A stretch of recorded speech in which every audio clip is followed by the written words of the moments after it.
바다 위로 불쑥 솟아오른 산. 한라산은 곧 제주도다.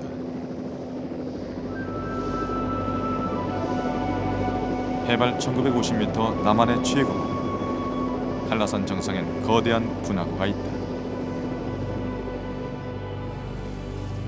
그 옛날 신선이 흰사슴을 타고 놀았다는 백록담이다.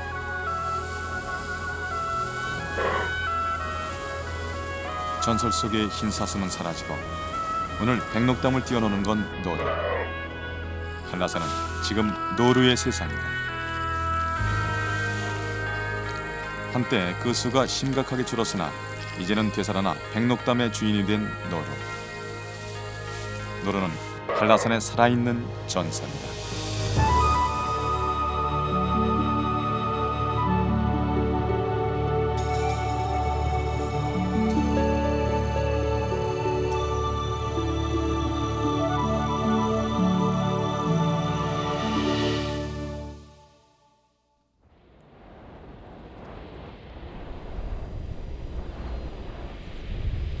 (3월) 말 한라산.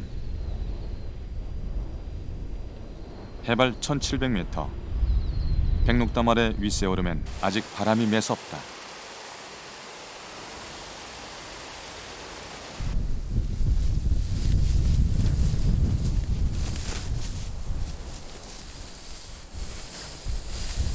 한라산에 가장 먼저 봄 소식을 전하는 건 노루다. 산나라에서 겨울을 보낸 노루들은 이른봄 제가 태어나고 자란 한라산으로 돌아온다. 이곳 윗세오름에도 주인들이 돌아왔다.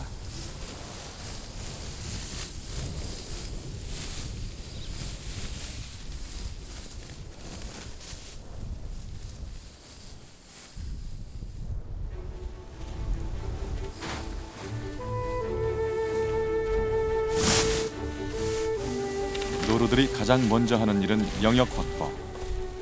자신의 공간을 확보하기 위해 수컷 간의 싸움이 벌어진다.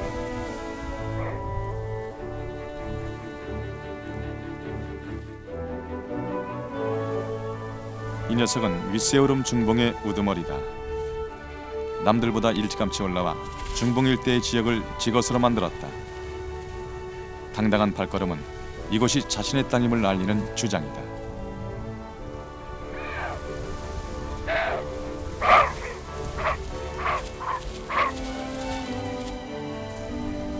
우두머리는 이른 아침부터 자기 땅을 돌며 영역을 표시한다. 하루 일과의 시작이다.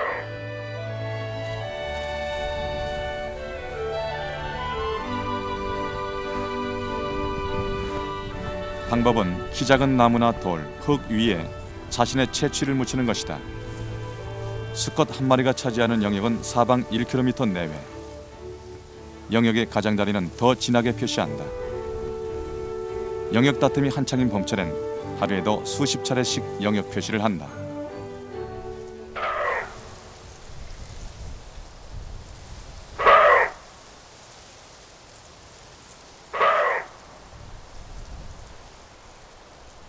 이른 봄 윗세오름의 여기저기엔 제 영역을 주장하는 수컷들의 포효가 울려 퍼진다.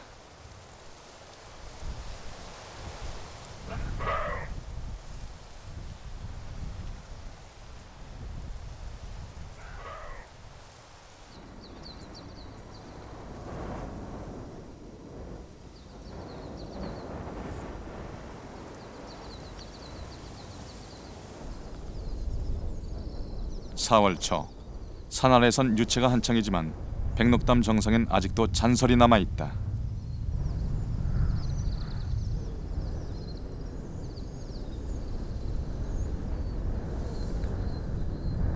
백록담은 화산 폭발로 만들어진 산정호수다.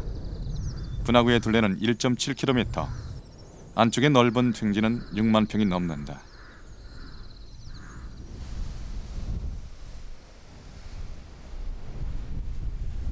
백록담 내부는 지난 1982년부터 사람의 출입이 통제되고 있다. 지금 이것은 노루의 세상이다.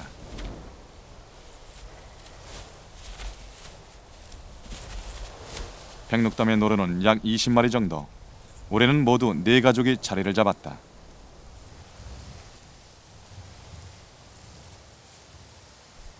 우리는 위장막을 설치하고 조심스레 노루를 관찰했다.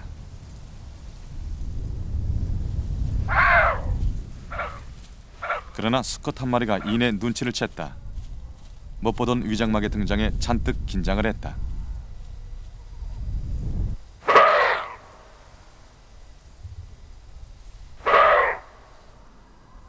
녀석은 이 땅이 자신의 영역임을 큰 소리로 주장한다.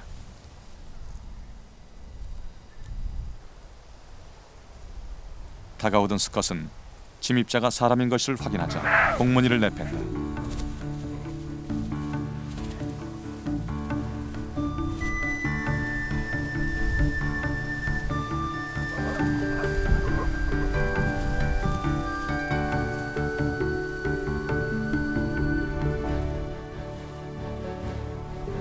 멀찌감치 물러난 후에도 수컷은 경계를 늦추지 않는다.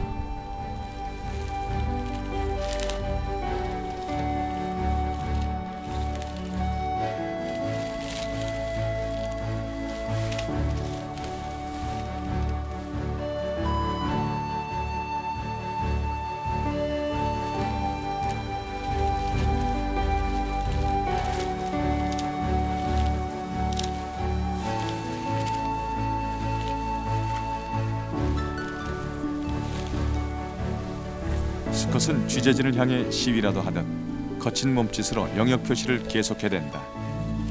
백록담은 노루의 땅인 것이다.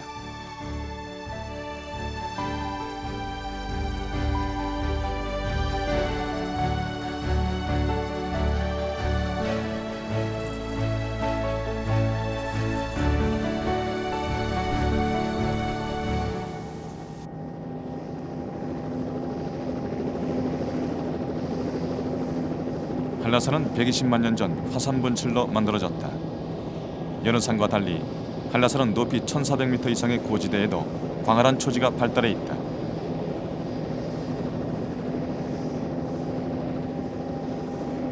초지 외곽의 관목숲과 구상나무 숲은 노루들에게 풍부한 먹이와 은신처를 제공한다. 별다른 육식동물이 없어 천적이 없는 한라산은 노루에게 천혜의 땅이다.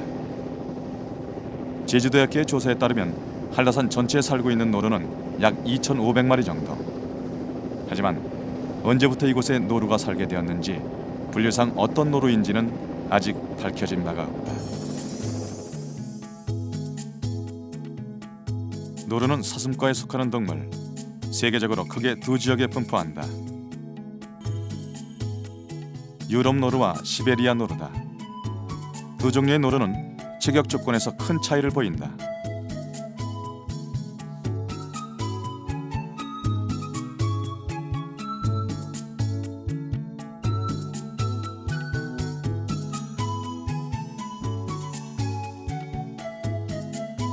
제주도는 지리적으로 시베리아에 가깝지만 한라산 노루의 체격 조건은 오히려 유럽 노루에 더 가깝다.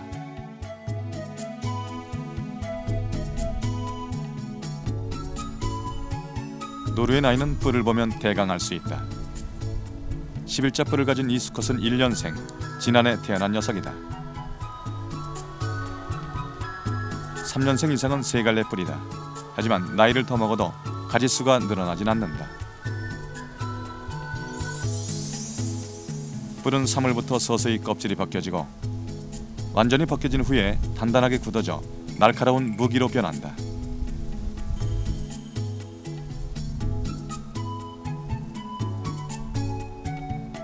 이 즈음은 털갈이가 왕성한 때이기도 하다. 항문 및 하얀 꽁지는 암컷에서만 보이는 특징. 한 수컷에 딸린 가족은 보통 4마리에서 7마리 정도. 가족 간의 확인은 냄새를 통해 이루어진다. 자기 가족이 아닌 경우엔 가차없이 쫓아낸다.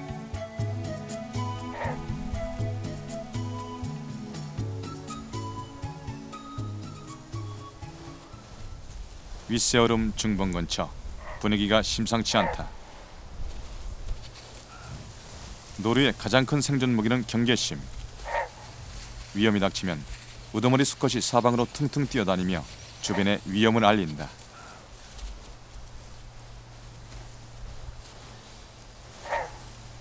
들깨였다.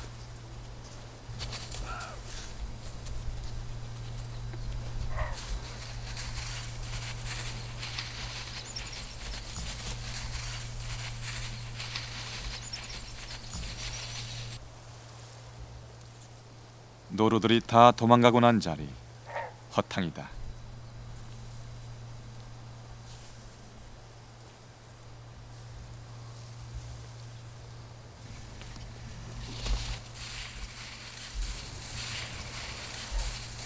겨울이면 산 밑에서 들개에게 당하는 노루가 종종 발견된다. 하지만 해발 1700m 윗세 오름에 들개가 나타나는 건 드문 일이다. 천적이 없는 한라산. 들개의 등장은 뜻밖의 사건이다.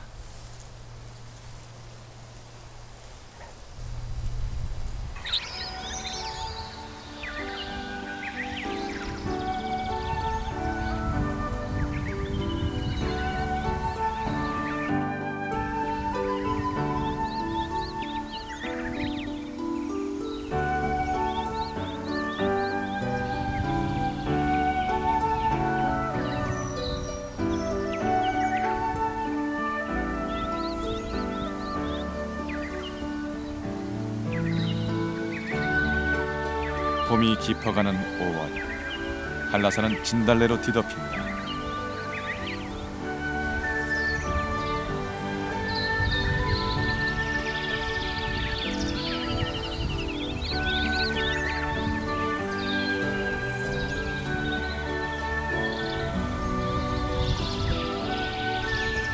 봄에는 특히 암컷들의 식욕이 왕성해진다. 노루의 임신 과정은 독특하다. 짝짓기는 가을에 이루어지지만 수정란이 착상에 돌입하는 건 1월. 본격적인 임신이 시작되는 건 이때부터다. 몸이 무거워지는 봄철이 암컷들에겐 가장 위험한 때다.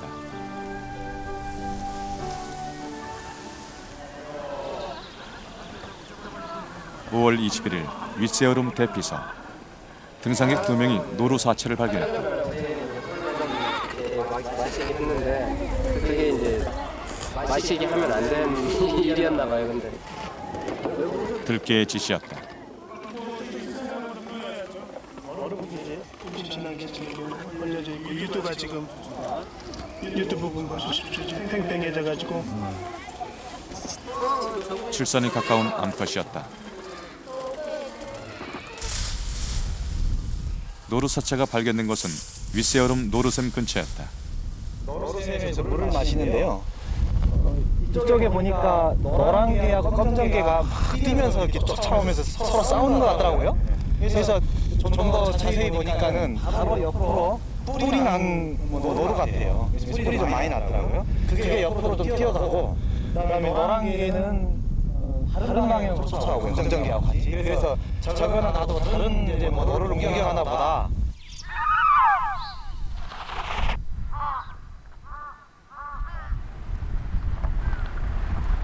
사흘 후 윗세오름.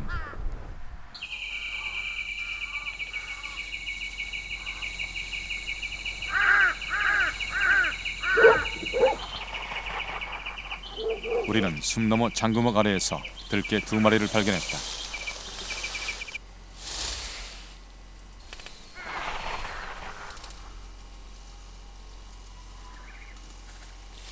이미 사냥이 끝난 후였다.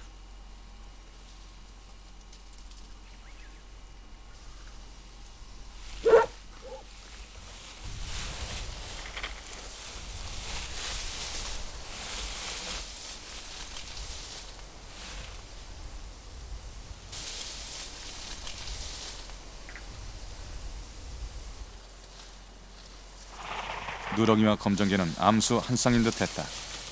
검정개가 주변을 지키는 동안 누렁이는 마음 놓고 사냥한 먹이를 먹고 있었다.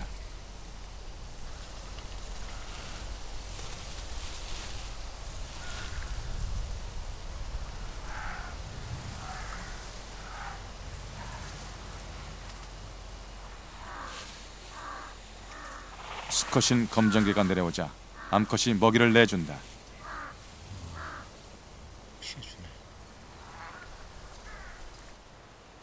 들깨가 주로 먹는 부위는 내장이다.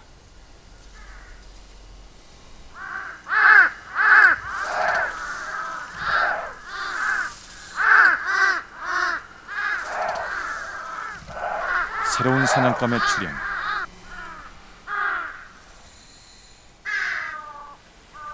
먹이가 그대로 남았는데도 들개들은 다시 새로운 사냥에 나섰다.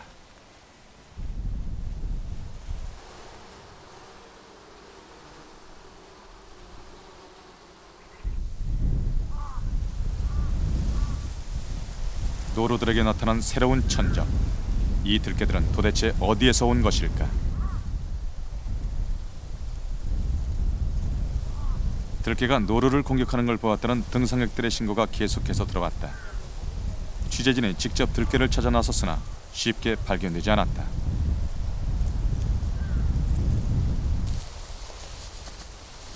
취재진은 들개 피해가 어느 정도 되는지 알아보기 위해서 윗세오름 일대를 조사했다. 사흘 뒤 선작지왓에서 노루사치 한 구를 발견했다.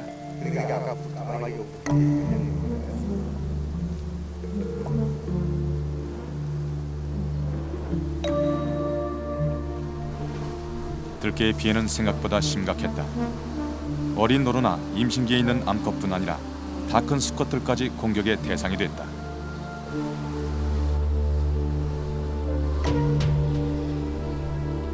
선작지왓에서 죽은 수컷을 시작으로 윗세어름 여기저기에서 여러 마리의 노루 사체를 발견했다. 취재진이 확인한 것만 해도 일주일에 4구, 발견되지 않은 것까지 합치면 피해는 훨씬 많을 것이다.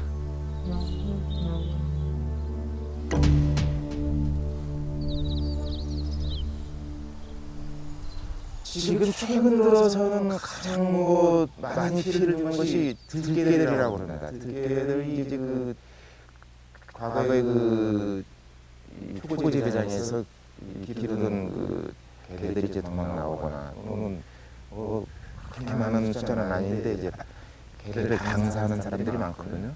그런 것들을 넣어와가지고 이제 빚어가지고 다니고 3마리씩 빚어가지고 다니고 그런 것들이 또 여기서 살면서 계속 번식을 하니까 그들이 어린 노루들, 특히 또 임신기에 있는 노루들한테 굉장히 피해를 많이 줘요.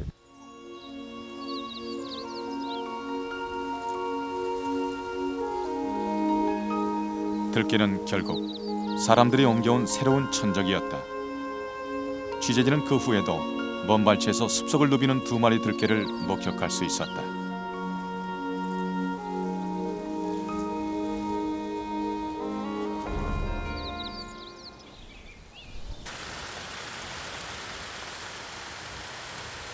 (6월) 초 계곡은 이미 실록으로 뒤덮였다.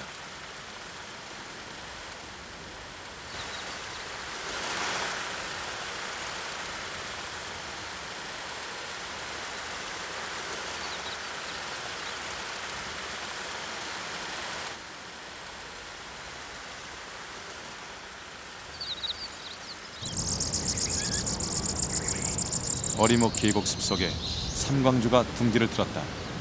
삼광주는 동남아시아에서 날아온 여름 철새다.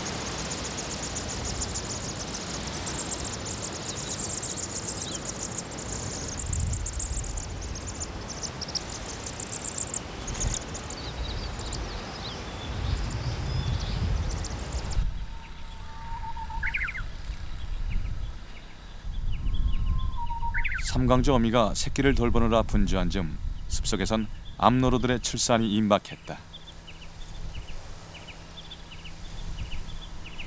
출산을 앞둔 암컷들은 잠자고 쉬는 시간을 제외하고는 하루 종일 먹는다. 뱃속 새끼의 무게가 늘어나면서 배주의 살이 터져 임신선이 나타나기도 한다.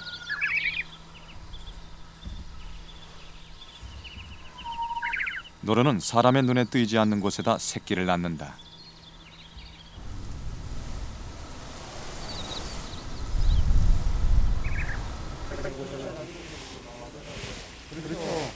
노루의 출산 장소를 찾던 취재진은 장구목에서 한 동굴을 발견했다.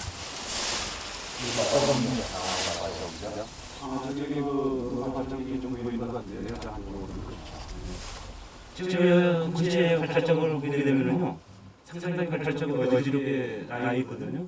그래서 새끼를 낳았다는 증거입니다. 어지럽게 흩어진 큰 발자국 사이로 작은 발자국 몇 개가 선명히 찍혀 있었다. 진통을 하던 어미의 흔적, 그리고 세상을 처음 딛고 일어섰던 새끼의 흔적이다. 새끼를 안고서 통영에 있을 때 움직이다 보니까 이렇게 흙들이 자꾸 파져 있고 그런 것을 봤을 경우는 분명히 여기서 새끼를 낳고 데리고 나갔던 그런 장소입니다.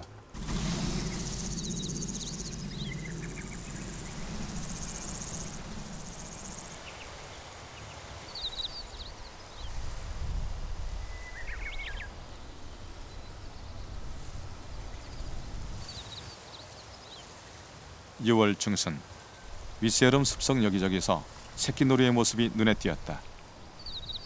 하지만 취재진의 카메라에 포착되는 건 잠시뿐. 어미는 좀처럼 새끼의 모습을 보여주지 않았다.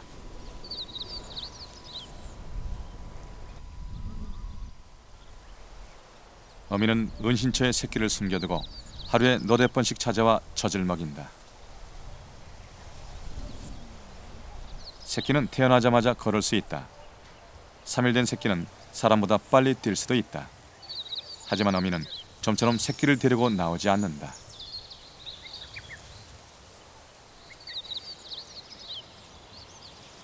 새끼를 위험에 노출시키지 않으려는 것이다. 별다른 방어 수단이 없는 어미 노루의 보호 본능이다.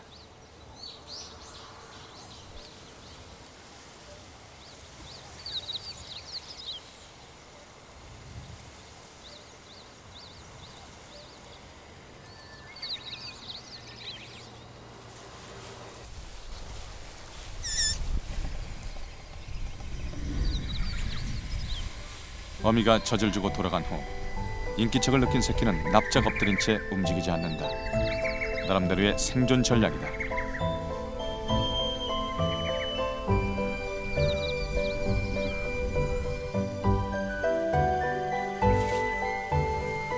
태어난 지 5일 만에 처음으로 새끼 노루가 은신처에서 나왔다. 등에 나타나는 반점은 사슴과 동물의 특징.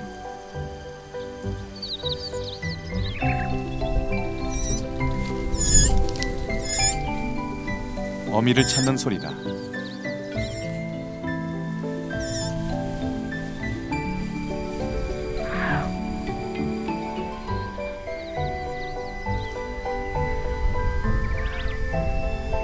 이내 다시 나타난 어미는 새끼를 데리고 숲속으로 사라진다.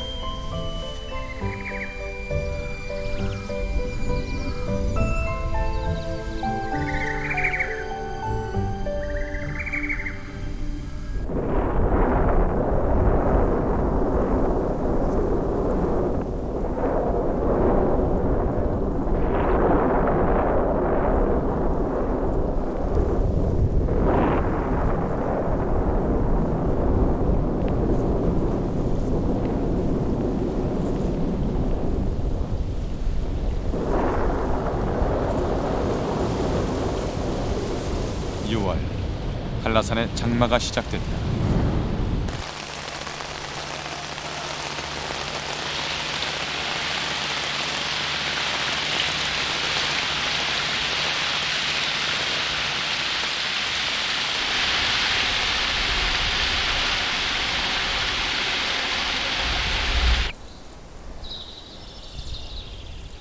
선작지왓에서 아침부터 노루 한 마리가 이상한 행동을 보인다.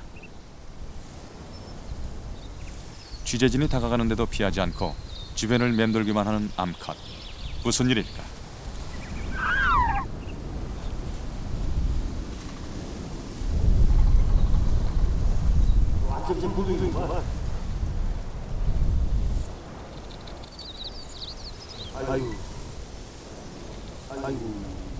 물이잖아.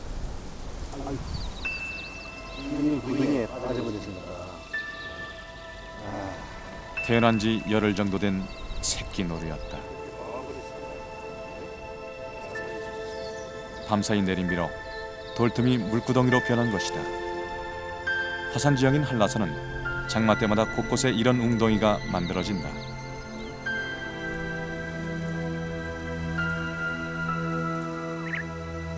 지난밤 내내 어미는 눈앞에서 죽어가는 새끼를 지켜보며 애를 태웠을 것이다.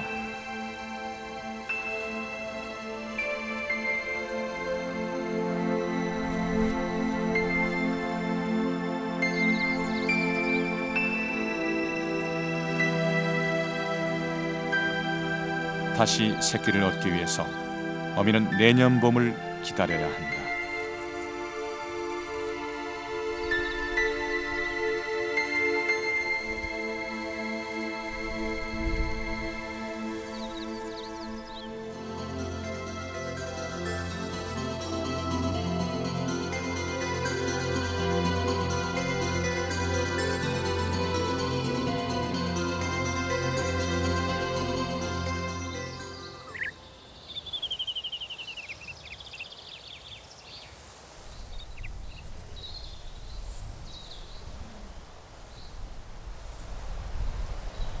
(7월) 백록담에도 여름이 깊었다.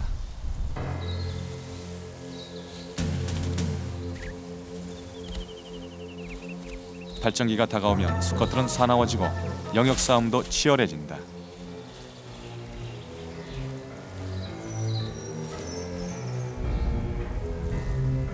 지난 밤 취재진을 향해 영역 주장을 하던 백록담의 수컷에게 새로운 도전자가 생겼다.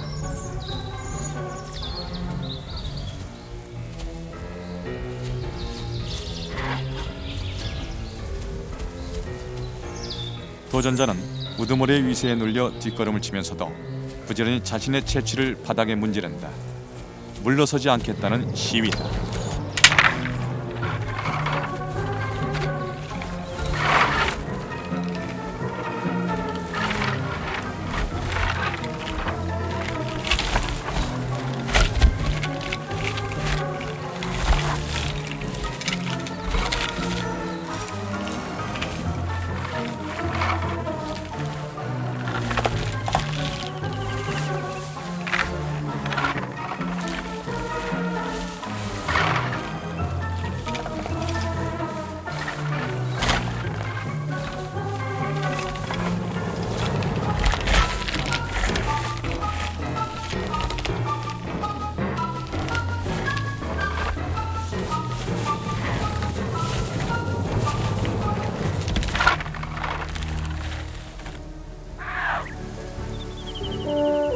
(10여 분) 만에 승패가 갈렸다.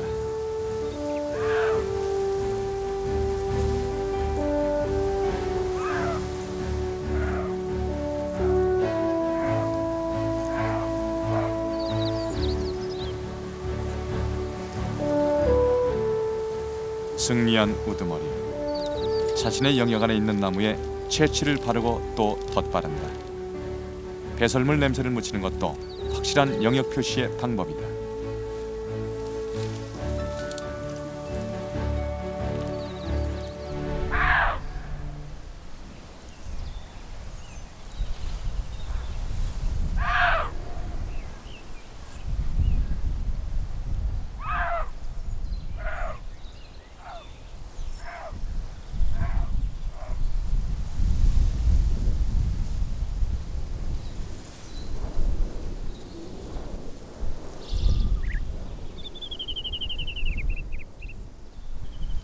윗새얼음에 새끼들이 태어난 지 한 달이 지났다.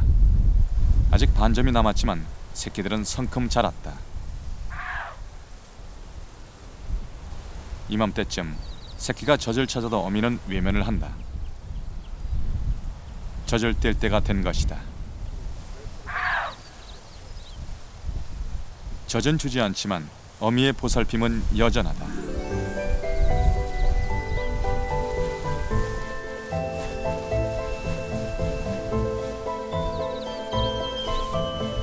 한라산의 여름은 어린 노루들의 재롱과 함께 깊어간다.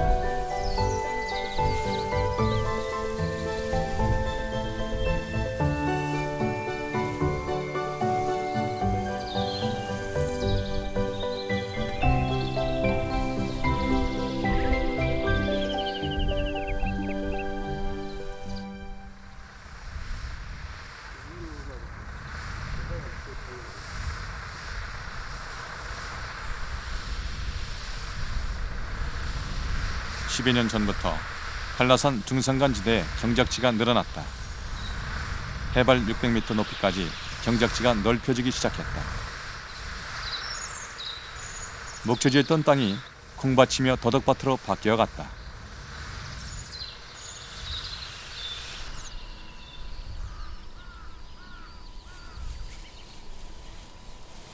인간의 경작지가 늘어갈수록 노루의 영역은 줄어들었다.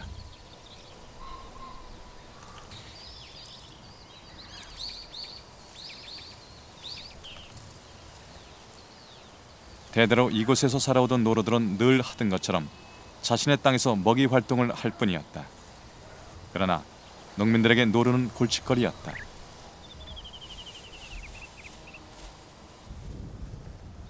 제주도는 지난 97년 노루가 싫어한다는 늑대 배설물을 수입했다. 또 경작지 주변에 그물망을 설치하기도 했다. 그러나 피해는 줄어들지 않아서 작년만 해도 피해 면적이 100헥타르를 넘어섰다. 지금 노루가 들어와도 그나마 이제 순들이 완전 자란 상태이기 때문에 크게 피해는 없습니다. 근데 이제 처음에 우리 초기에 그 순이 싹이 처음 올라올 때 노루가 엄청나게 많이 들어왔어요. 그래가지고 굉장히 피해를 많이 봐가지고 저 중간 부분은 거의 이제 재파종을 하다시피 그렇게 이제 피해를 많이 봤는데요.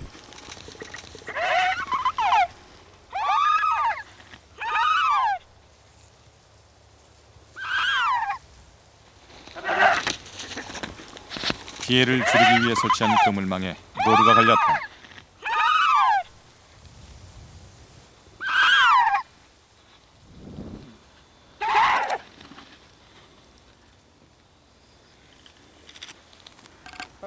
농민의 신고로 한라산 국립공원 직원들이 노루 구출 작전에 나섰다.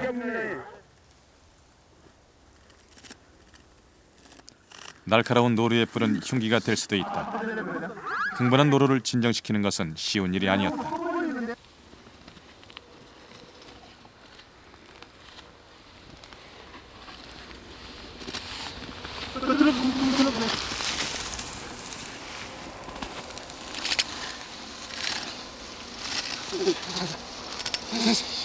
장정 2명이 꼬박 30분을 애쓴 후에야 노루는 숲으로 돌아갈 수 있었다.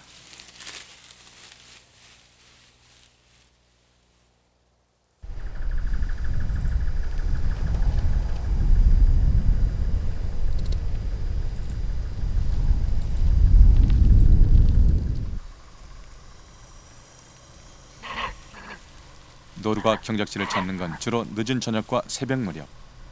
사람들의 눈을 피하기 위해서다.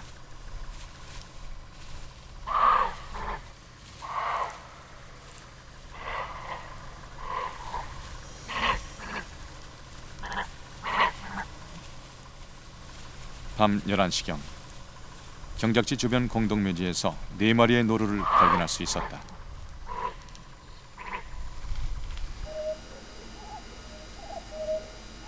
어두운 밤에 파랗게 불을 켜는 노루의 눈. 그 눈빛은 제 땅에 들어온 이방인을 경계하고 있었다. 인간과의 영역 싸움에서 밀려나 갈 곳을 잃어버린 중산간지대의 노루들. 사람과 노루 중 진짜 침입자는 과연 누구일까?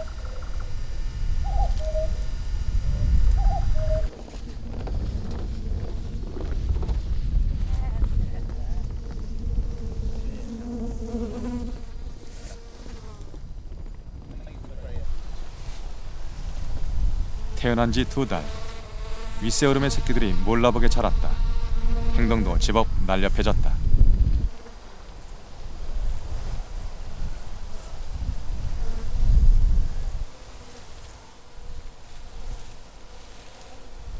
이미 젖을댔지만 새끼 노루는 여전히 어미 곁에서 떨어질 줄 모른다.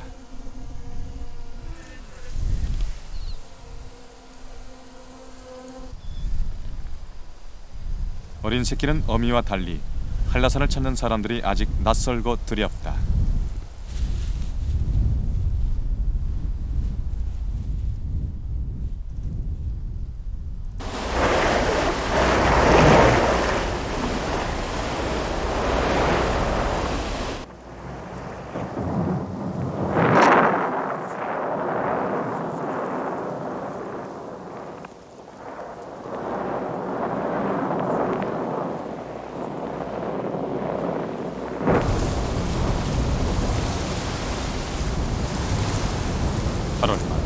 반갑지 않은 손님이 찾아왔다. 태풍.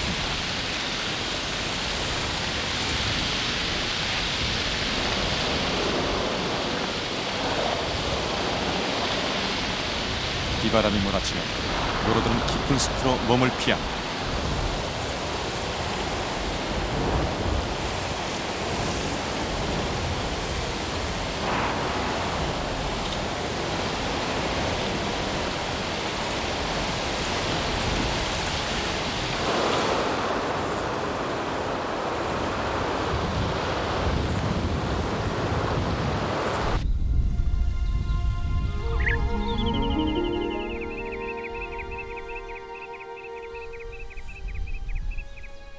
태풍은 노루들에게도 큰 시련이었다.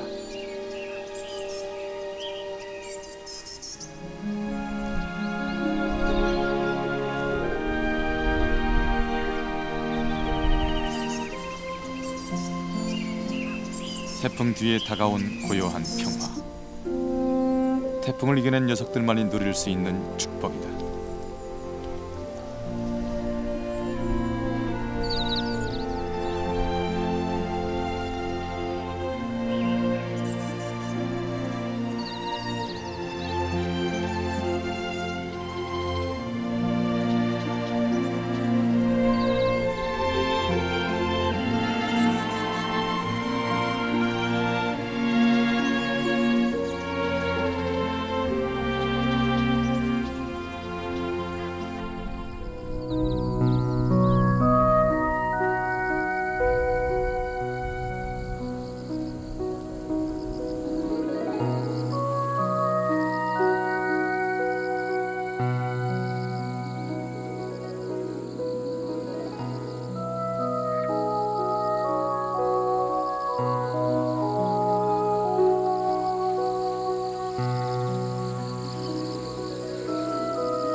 발정기가 된 암컷은 새끼를 멀리한다.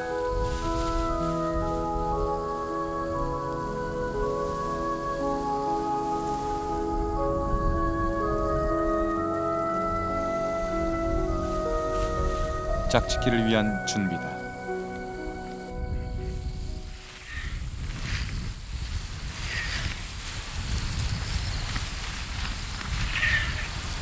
가을은 짝짓기의 계절. 우두머리의 거친 숨소리가 윗세오름 일대에 울려 퍼진다. 발정한 수컷은 식음을 전폐한 채 사나흘씩 암컷을 쫓아다닌다.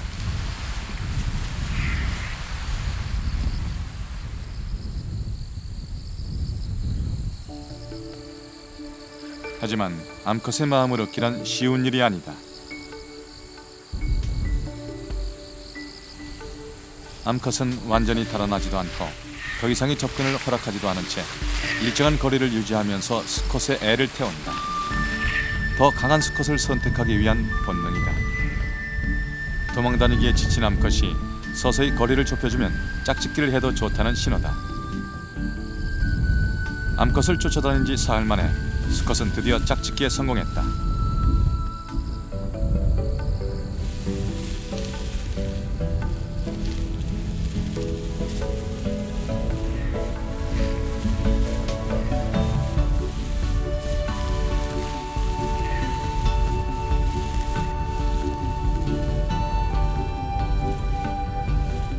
일단 결합한 한 쌍은 2, 3일을 같이 돌아다니며 하루에 67번 이상 짝짓기를 되풀이한다.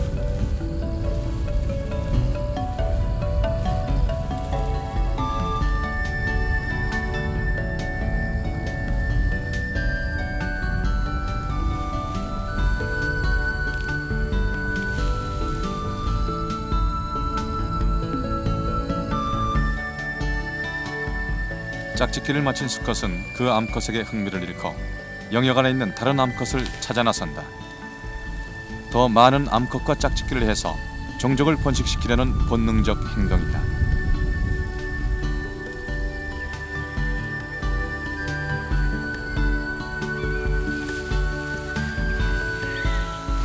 깊어가는 가을. 한라산은 쫓고 쫓기는 노루들의 숨소리로 가득 찬다.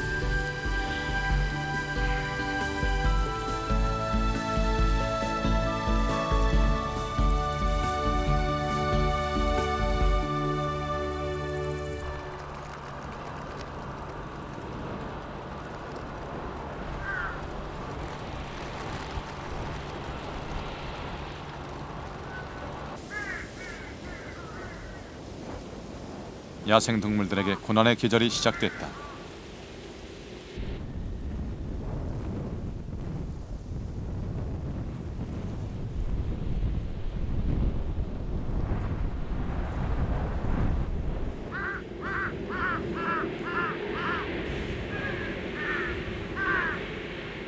먹을 것이라고는 찾아볼 수 없는 산 위의 겨울.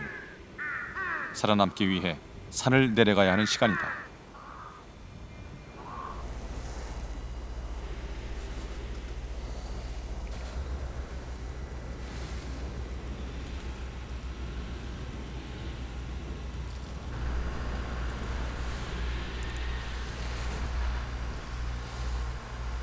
해발 300m 아라동 목초지. 폭설로 산 위에서 내려온 노루들이 모여 있다. 겨울이 되면 노루들은 20-30마리씩 무리를 이룬다.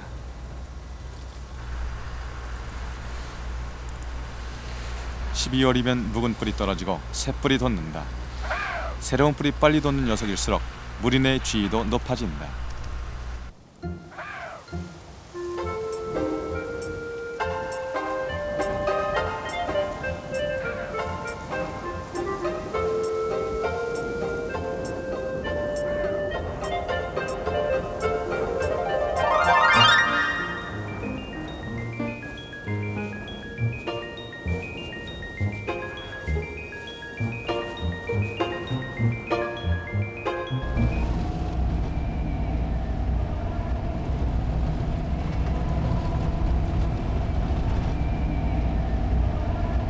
노루는 먹을 것을 찾아 산을 내려왔지만 산 아래에서의 생활이 결코 쉬운 건 아니다. 해마다 겨울이면 많은 노루들이 부상당한 채 이곳 제주 관광산업고등학교 노루 축사로 옮겨진다.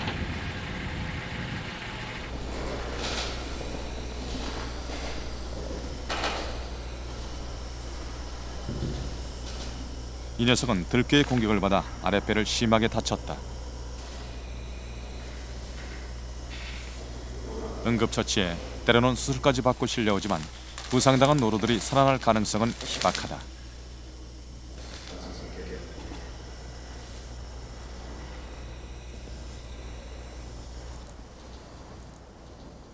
이렇게 들깨에 의해 죽어가는 노루는 해마다 점점 늘어나고 있다.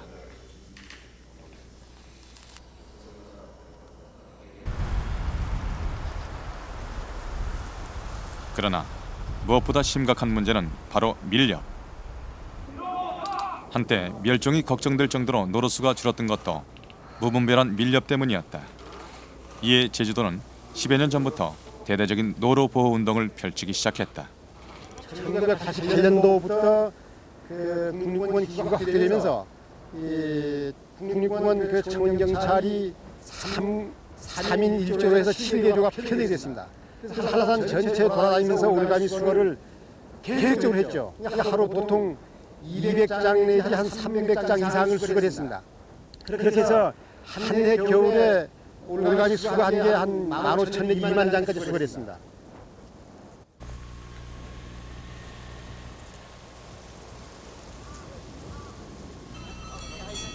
겨울철 관광객이 몰리는 어리목 광장.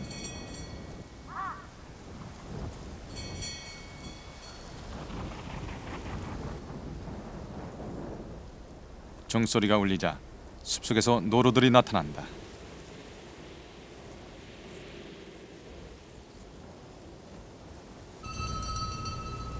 해마다 겨울철이면 벌어지는 노루 먹이주기 행사다.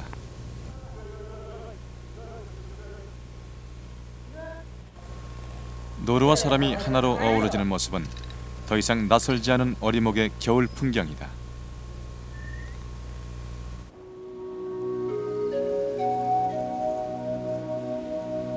오랫동안 노루의 천적이었던 인간이 보호자로 돌아선 후 노루의 수는 급격히 늘어났다. 그러나 이 추운 겨울을 이겨내는 건 여전히 노루의 몫이다.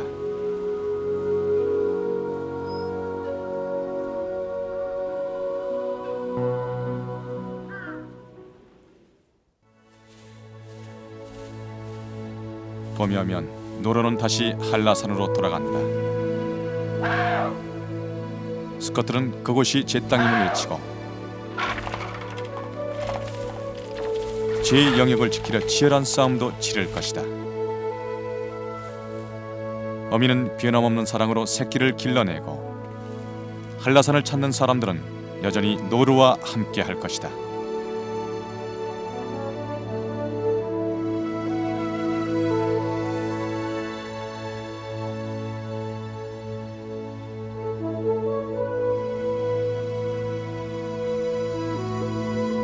야생 노루와 인간을 하나로 이어주는 산.